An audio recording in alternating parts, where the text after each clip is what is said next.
દુષ્કર્મ કેસમાં નારાયણ સાંઈ સામે ગુનો નોંધાયો છે અને નારાયણ સાંઈના સેપરેટ સેલની ખોલીમાંથી મોબાઈલ મળી આવ્યો। સુરતની લાજપોર જેલમાં દુષ્કર્મના કેસમાં બંધ નારાયણ સાંઈ જેલવાસ હેઠળ છે। નારાયણ સાંઈને જેલની સેપરેટ સેલમાંથી ખોલીમાં રાખવામાં આવ્યો હતો, જ્યાં દરવાજા પાછળ ચુંબકથી તેણે ફોન છુપાવ્યો હતો। દુષ્કર્મ કેસના આરોપી નારાયણ સાંઈ સામે ગુનો નોંધાયો છે। નારાયણ સાંઈના સેપરેટ સેલની ખોલીમાંથી મોબાઈલ મળી આવ્યો છે।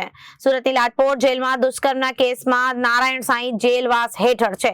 નારાયણ સાંઈને જેલની સેપરેટ સેલની ખોલીમાં રાખવામાં આવ્યો હતો, જ્યાં દરવાજા પાછળ ચુંબકથી ફોન છુપાવવામાં આવ્યો હતો। પોતાના થેલામાં જીઓનું સિમ કાર્ડ પણ છુપાવવામાં આવ્યું હતું। સચિન પોલીસે ગુનો નોંધી વધુ તપાસ હાથ ધરી છે। જેલ તંત્ર દ્વારા કાર્યવાહી કરવામાં આવી રહી છે। જેલ સ્કોડની તપાસ બાદ મોબાઈલ મળી આવ્યો હતો। સિમ કાર્ડ છેલ્લા 11 મહિનામાં લાજપોર જેલમાંથી 12 થી વધુ ફોન મળી આવ્યા છે। જેલની આંતરિક સુરક્ષા માટે સવાલ ઉઠ્યા છે। મોબાઈલ અને સિમ કાર્ડ જેલમાં કેવી રીતે પહોંચ્યો, કોણે મદદ કરી અને ફોનનો ઉપયોગ કયા હેતુસર કરવામાં આવી રહ્યો હતો, તે દિશામાં પોલીસે તપાસ શરૂ કરી છે।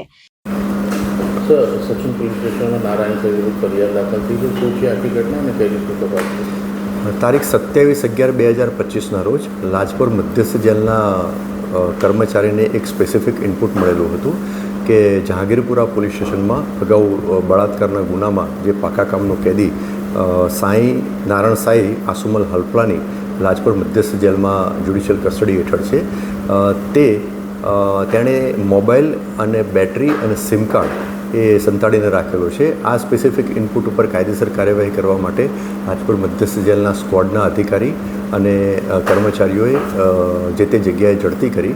તો એમાં બેરેક નંબર 1માં દરવાજાની જોડે મેગ્નેટથી એક મોબાઈલ સંતાડેલો હતો, મેગ્નેટ રાખી અને એ મોબાઈલ મળી આવ્યો। ત્યારબાદ મોબાઈલમાં જે બેટરી વપરાતી હોય છે એ પણ એ બેરેકના નકુચાના ભાગમાં સંતાડેલ હતી, એ પણ મળી આવી।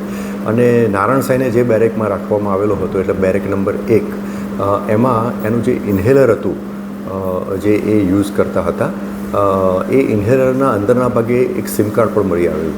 આમ મોબાઈલ, બેટરી અને સિમ કાર્ડ, આમ પ્રતિબંધિત વસ્તુઓ નારાયણ સાંઈના બેરેકમાંથી મળી આવી। જે અનુસંધાને નારાયણ સાંઈના વિરુદ્ધમાં સચિન પોલીસ સ્ટેશનમાં એક ભારતીય ન્યાય સંહિતા અને ધ પ્રિઝન એક્ટની વિવિધ કલમો હેઠળ ગુનો રજીસ્ટર કરવામાં આવેલ છે। Reporter Arvind Rathod, Janadesh News, Surat.